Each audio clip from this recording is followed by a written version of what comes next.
Alors, Bezrat Hashem, on va commencer le 15e Perek, Perek Tetvav, Mesillat Yesharim. C'est le dernier Perek de la Prishut, de s'abstenir de ce monde-là, de se séparer de ce monde-là, comme on avait parlé déjà avant. Alors, dans le premier Perek, le premier chapitre sur la Prishut, alors le Ramchal, il nous avait mis en garde. Il nous avait bien expliqué ce que c'était la Prishut, c'est de s'éloigner de toute chose qui peut amener au problème. D'accord ? Comme on a parlé, Rabbi, qu'il a dit qu'il n'avait pas été né de ce monde, ça veut dire qu'il n'avait pas profité de ce monde, qui veut dire qu'il n'est jamais rentré dans un problème qui a pu l'amener à rentrer dans la Vira Chas Shalom. Et on avait dans le Pérec d'avant, ce chapitre en fait d'après, on avait parlé que tout ce qui va dépasser ce que l'homme il a besoin dans ce monde, alors ça appartient au Yetzer Hara. Et l'homme il rentre dans les griffes du Yetzer Hara s'il se lâche dans les profits de ce monde-là. Et on avait dit que c'était bien aussi pour la Prishut de mettre des barrières, ça veut dire d'être mahmir, d'aller même d'après s'il y a un décisionnaire dans la halacha qui est plus mahmir qu'un autre, alors c'était bien aussi d'aller dans son sens pour justement mettre des barrières. Plus l'homme il se met des barrières, mieux c'est. Et on avait parlé aussi sur le Inyan que l'homme il faut qu'il se faire ibo des doutes, des fois qu'il aille dans un endroit réfléchir avec soi-même, et ça l'amène beaucoup à la Prishut. Maintenant dans ce Pérec là, le Ramchal il parle comment acquérir cette Prishut là. Comment quelqu'un il peut arriver à acquérir la Prishut, de pouvoir un peu s'éloigner tout doucement de ce monde-là. Comment il peut faire? En vérité, il nous dit quelque chose d'exceptionnel, le Ramchal ici. C'est vraiment la clé du monde, moi je l'appelle, parce que c'est tout à fait nifla ce qu'il dit. Il dit comme ça. Il dit que Chava, qu'est-ce qui a amené à Chava de manger du fruit interdit?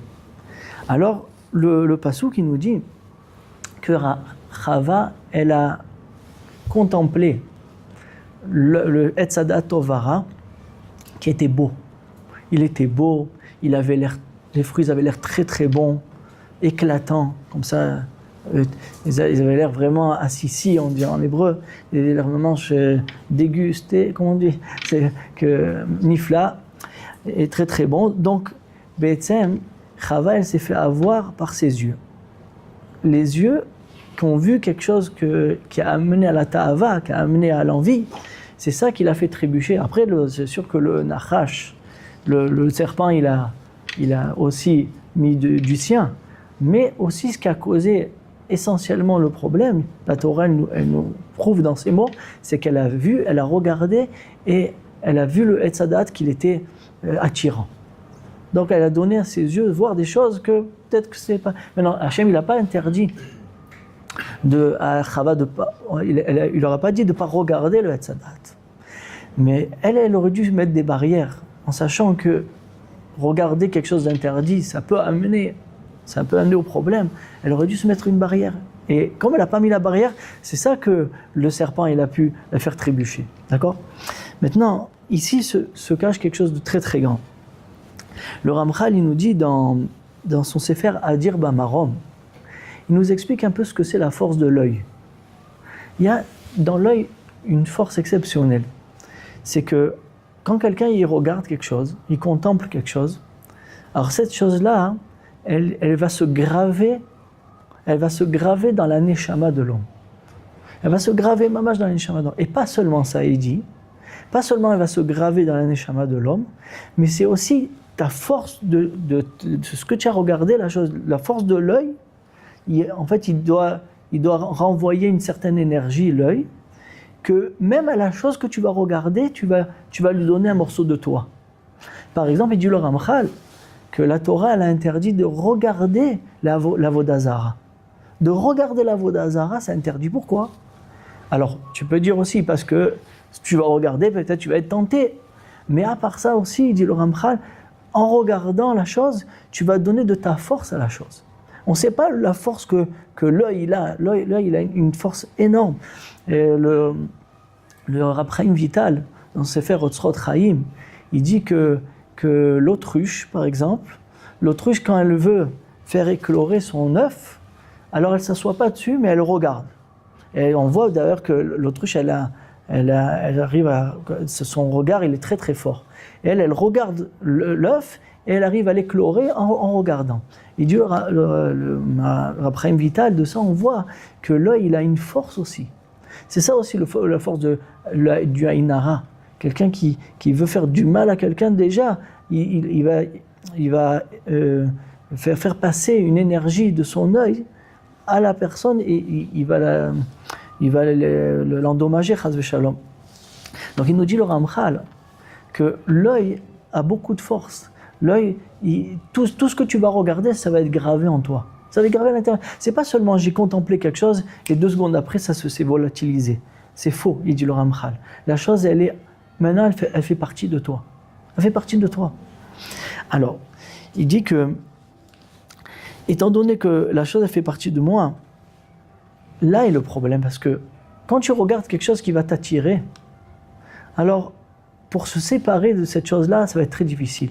Parce que étant donné que maintenant elle a pris place en toi, même toi tu lui as donné ta force et la chose elle a pris place en toi, alors c'est ça qui va réveiller en toi l'envie. Parce qu'elle est en toi maintenant, c'est la chose, elle est en toi, elle est sur ton œil. J'ai ramené une histoire ici, qu'il y avait un homme qui était sorti de la bourse avec beaucoup d'argent. Et il y a un voleur qui l'a pickpocket. Il y a pris en vitesse comme ça, il y a pris le sac où il y avait son argent et il a couru. Maintenant, celui qui a été volé, il a réussi à le voir, mais pas assez. Donc quand la police elle a essayé de lui demander à quoi il a l'air, il n'a pas réussi à mettre le doigt sur quelque chose, parce qu'ils lui ont montré des photos de plusieurs voleurs, que c'est peut-être eux qu'ils étaient chashoudim, ils étaient soupçonnés, mais il n'a pas réussi à mettre le doigt sur un de tout cela, parce qu'il n'avait pas assez vu. Ils ont amené... La police ont amené un hypnotiseur, je ne sais pas si ça se dit comme ça, quelqu'un qui met à pnet, on dit en hébreu, et il a fait revenir la personne au moment du vol, et il a réussi à lui faire dire de comment, c'est-à-dire il a réussi la personne qui s'est fait voler à dire à la police à quoi il ressemblait. Il a l'air comme ça, il a l'air comme ça. Mais quand il est revenu sur l'endroit du vol, alors ça s'est fait très vite, mais en vérité, le Méapnet, il a réussi à lui faire sortir ça parce que c'est gravé dans ton cerveau. Rien que toi, tu n'arrives pas bien à le mettre en place. Mais si on te ramène à l'endroit, là-bas, tu pourras arriver à ça. De ça, il a ramené ce livre-là que j'avais vu cette histoire-là, pour montrer même des fois un regard. Il y a contempler, c'est vrai. Quand je contemple, alors il y a vraiment un vrai kécher qui se fait entre moi. Hein. Il y a un vrai lien, un vrai chibour, d'accord, qui fait entre moi et la chose. Mais même des fois, même un regard. Un regard, toi tu crois que ça t'a rien fait du tout. Mais même le regard, lui-même, un petit regard comme ça, en vérité, il est à l'intérieur de toi. Toi maintenant, tu n'arrives pas peut-être à le remettre en place dans ta tête, mais il fait partie de toi. D'accord? Et de ça, on voit la force de l'œil. Alors, il dit le Ramchal, il dit c'est bidiouk ça. En vérité, l'homme, il est tellement attiré par ses tentations, mais l'essentiel du problème, c'est ses yeux. Et il a dit le Ramchal que l'essentiel, c'est de protéger ses yeux, de savoir quoi regarder. Savoir quoi regarder. Et c'est ça le inyan, c'est qu'en fait, notre nefesh, la nefesh de l'homme, elle est épuisée. Pourquoi elle est épuisée? Parce qu'aujourd'hui, on est dans une génération où les publicités, que ce soit les vitrines des magasins, le dehors, aujourd'hui, il y a tout qui est magnifique, des voitures exceptionnelles, des habits. qu'on ne peut pas arriver mieux que ça. De toutes les générations d'avant, ils cousaient, ils allaient chez le courturier, ils étaient contents.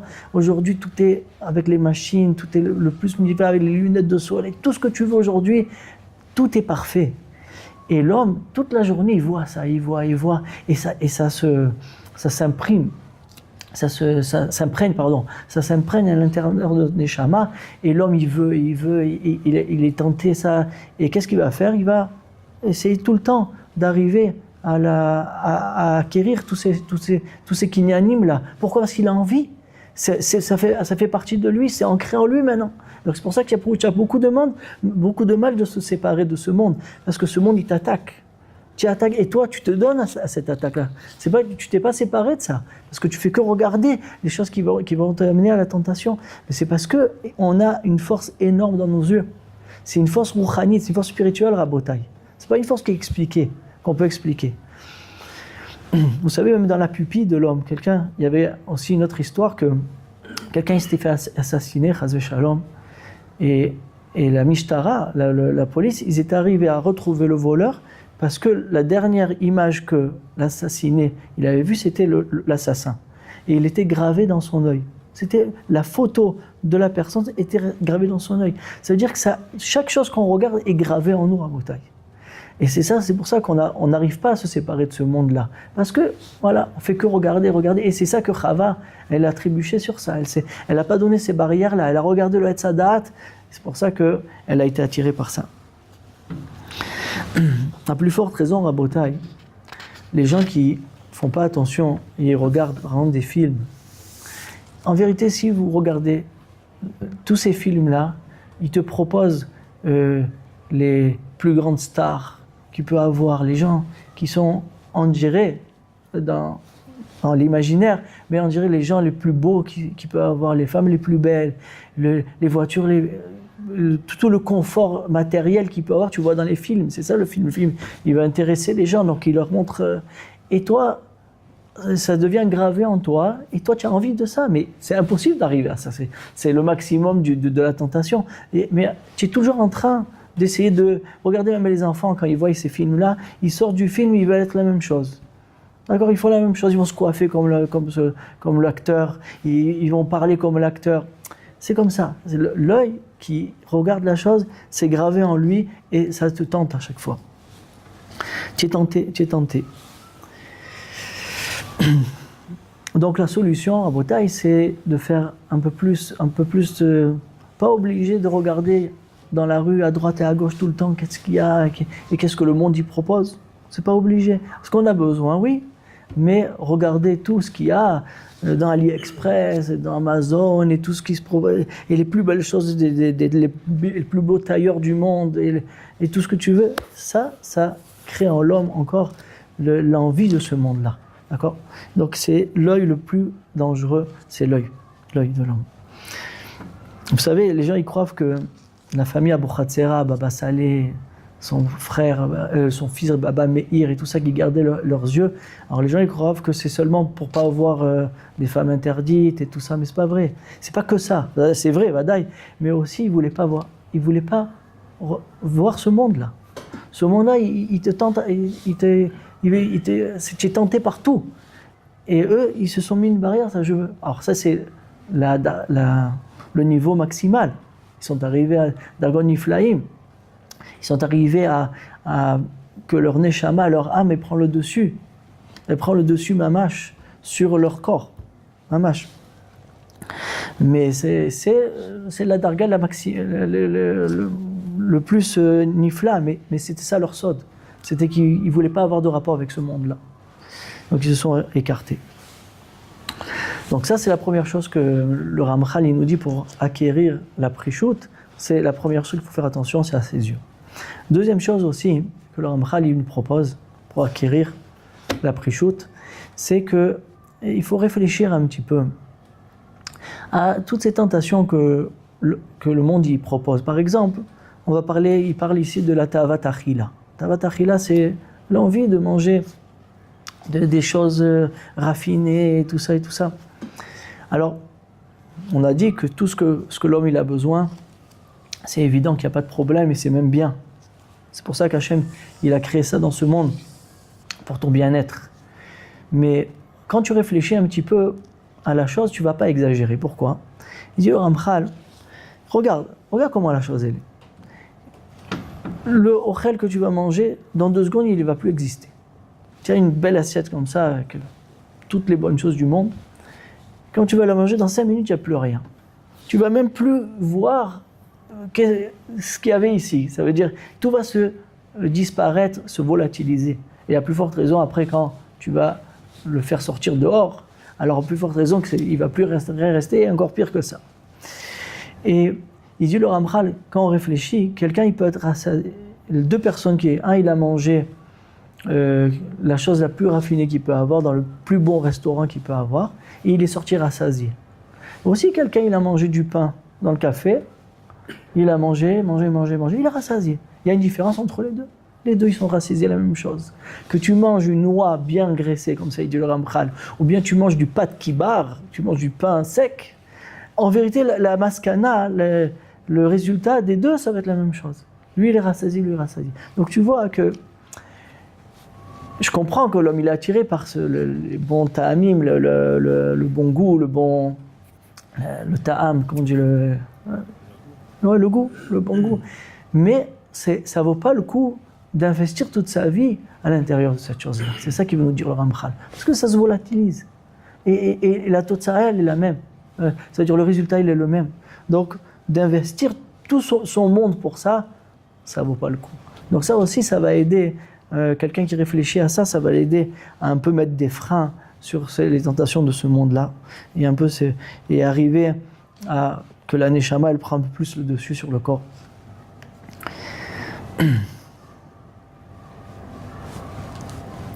En plus, à part ça, il dit le Ramchal, toutes les maladies que la nourriture elle peut amener, quand c'est pas bien cadré, alors tu peux manger plus trop d'huile, trop de sucre, et ça amène des problèmes à l'homme.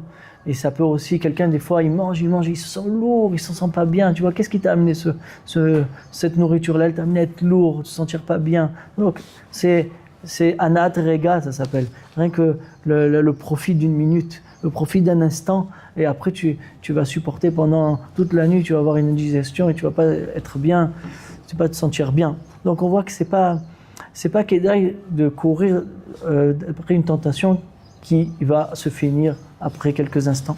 D'accord? Ça, une du Ramchal. D'accord. Et plus l'homme il va réfléchir à tout ça, que chaque tentation, elle peut l'amener à des problèmes, alors tout doucement, l'homme il va réussir à se retirer, se rétracter un peu plus de ce monde-là. Mais par contre, il dit le Ramchal, quand même, il faut faire attention de ne pas sauter les étapes. Si quelqu'un il décide de travailler sur, par exemple, ce travailler-là, de ne pas regarder Yoter Midai, il ne faut pas regarder tout ce qu'il peut avoir dans ce monde-là qui tu vas être attiré. Alors, une chose. Pour l'instant, il commence par une chose. Je ne regarde pas ci, je ne regarde pas ça. Tout doucement. Et après qu'il s'habitue et que ça devient ancré en lui, alors il peut passer à la suite. Mais si tu essayes de faire tout d'un coup, alors c'est sûr que le Satan, il va te balayer. Et même ton corps, il ne va pas supporter.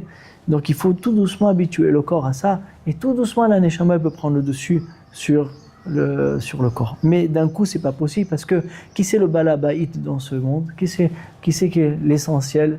C'est l'homme, c'est le corps. C'est le corps qui est là, c'est lui qui décide ce qu'il veut faire. La Neshama, elle est rien qu'enfouie dans l'homme. Donc si tu veux que la Neshama, elle prenne le dessus, c'est que tout doucement, habituer le corps à ça. D'accord?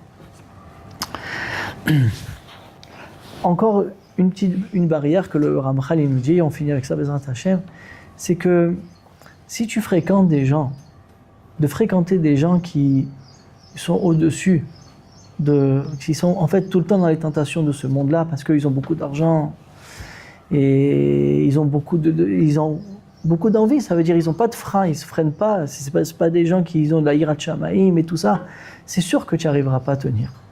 Parce que tout le temps, tu vas voir ces gens-là, tu vas les envier, tu vas vouloir ce qu'ils ont.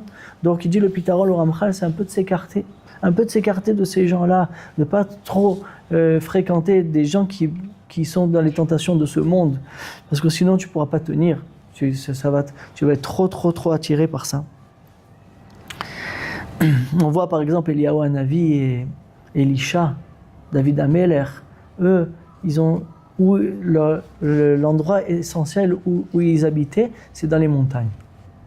Alors aujourd'hui, c'est pas possible, Rabotai, mais au moins on voit déjà l'idée que ces tzadikim-là, ils ont vu qu'en restant dans la chevra des Bnei Adam, dans le voisinage, où tous les gens ils courent après leur tentation toute la journée, tu peux pas tenir, même si tu es Eliyahu Hanavi, tu es Elisha Hanavi, tu es David Ameler. Eh ben, ils ont dit, pour s'alléger, et pour pouvoir justement monter dans les dargotes de la Tahara et de la Prichout, alors ils se sont évadés. Ils sont partis un petit peu habiter dans des endroits qui là-bas ils avaient les pâturages et qu'il n'y avait pas beaucoup de gens.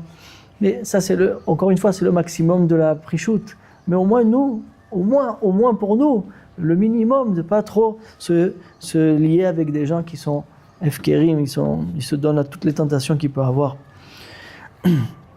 Donc voilà, on a fini Baruch Hashem les 3 prakim de la Prichout. De ça, il nous a appris le Ramchal que ce monde-là, il est dangereux. Et l'essentiel, c'est le Etz HaChaim. Alors le Etz HaDaat, c'est celui-là qu'il faut trier, mais le Etz HaChaim, déjà pour avoir accès au Etz HaChaim, qui est l'arbre de la vie. C'est quoi la vie? C'est Hashem Yitbarach. Alors l'arbre de la vie, on peut l'acquérir seulement en s'éloignant un peu de ce monde, comme les 3 chapitres qu'on a parlé ici, Shavuot Tov.